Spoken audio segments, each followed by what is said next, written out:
Europe 1, bonjour.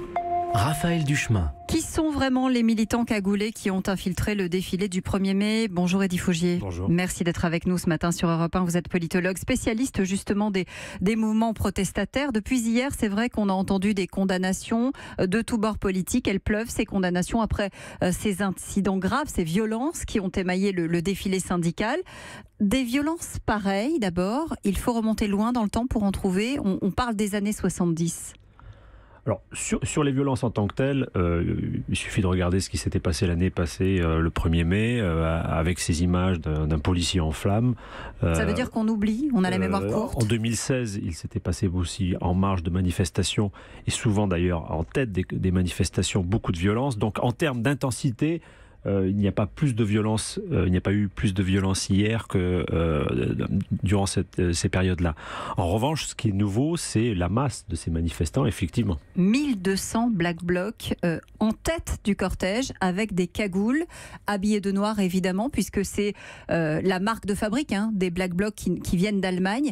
Comment est-ce qu'on peut expliquer cette arrivée massive de ces casseurs en tête d'un cortège, alors que la police savait qu'ils allaient venir?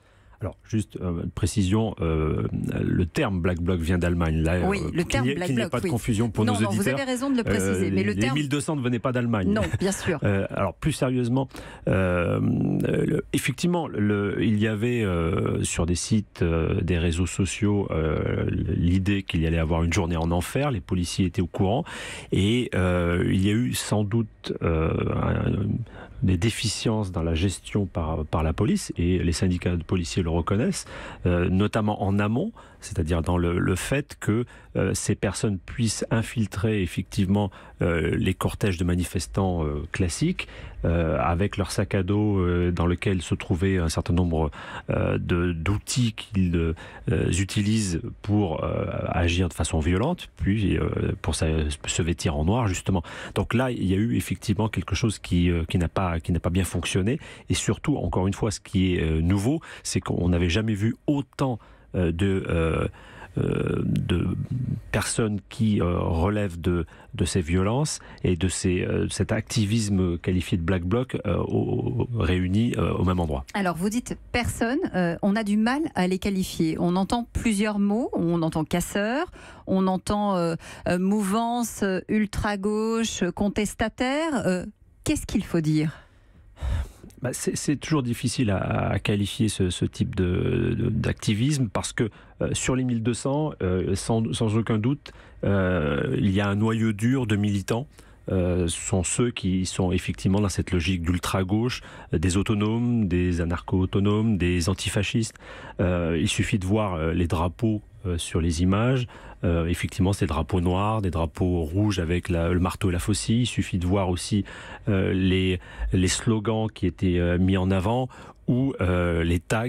Effectivement, on voit des tags avec des marteaux et des faucilles. Il y avait même un tag ALF, pour Animal Liberation Front, c'est-à-dire des animalistes, des mouvements radicaux.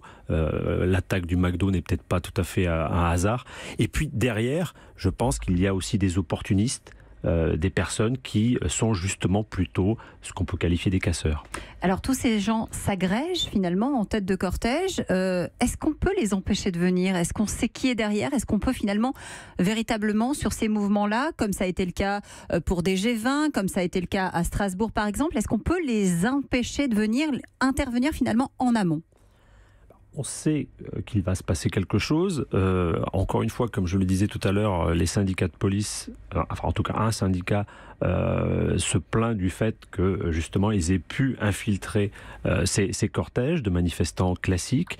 Est-ce qu'on peut faire quelque chose? Ça, moi je ne suis pas spécialiste du maintien de l'ordre. A priori, il y a des ordres qui ont été donnés à la police de rester un peu en retrait pour justement qu'il n'y ait pas d'affrontement direct entre les forces de l'ordre et ces groupes.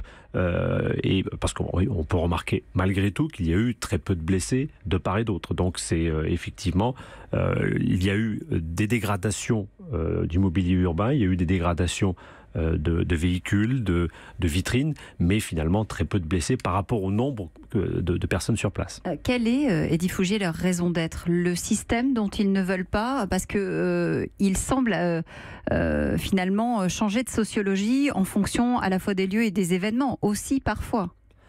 C'est en tout cas la partie militante. Ces militants sont dans une logique insurrectionnelle, émeutière, révolutionnaire, pour aller vite.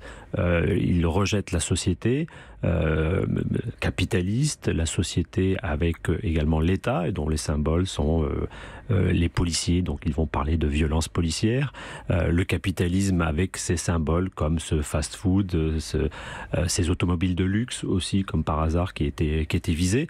Donc leur objectif est, selon les fronts, entre guillemets, soit de saboter un certain nombre de profiter des désordres qu'engrange une manifestation et de procéder à un certain nombre de sabotages, comme ils le qualifient eux-mêmes, soit dans d'autres circonstances, comme sur une ZAD, de bloquer un projet. Donc l'idée, c'est... C'était le cas à Notre-Dame-des-Landes, par exemple. Oui, où vous avez effectivement pas mal de militants de l'ultra-gauche qui relèvent effectivement de cette même mouvance.